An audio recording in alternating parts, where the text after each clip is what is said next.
se protéger du froid et du chaud, consommer moins d'énergie compte tenu de ces données. À quoi ressemblera la ville de demain?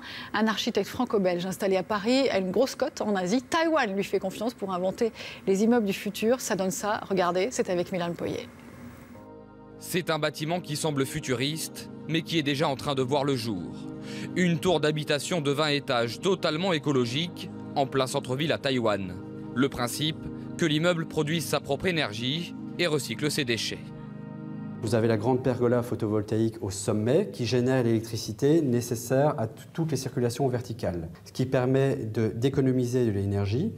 Et au pied du projet, nous avons une forêt urbaine qui vient recycler les eaux grises qui seront rejetées par la tour.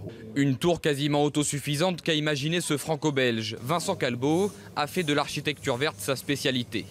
En 2050, nous serons plus de 9 milliards d'individus sur Terre et 75% habiteront en ville. Alors pour lui, il va bien falloir réinventer le milieu urbain.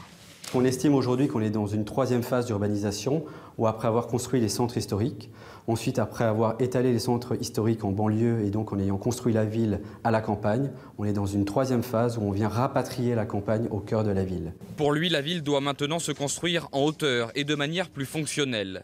Exemple avec ces fermes verticales qui pourraient trouver leur place entre deux immeubles. Elles occupent moins d'espace que les champs traditionnels et produisent autant. Réinventer la cité mais aussi l'exporter sur l'eau par exemple, en s'inspirant de la nature. On s'est directement inspiré des feuilles géantes de nénuphars d'Amazonie qui présentent une surface plus ou moins de 3 mètres de diamètre avec une structure très finement ciselée sur le plan radial et sur le plan circulaire. Et on a directement réintégré cette intelligence structurelle qu'on trouve dans la nature dans ce projet d'architecture pour créer un nouveau prototype de ville flottante. La principauté de Monaco s'est déjà montrée très intéressée par ce projet. Reste un problème majeur, le coût de ces tours intelligentes. Elles sont 25 à 50% plus chères que les immeubles traditionnels, mais elles seraient néanmoins plus rentables sur le long terme. On a hâte d'y aller.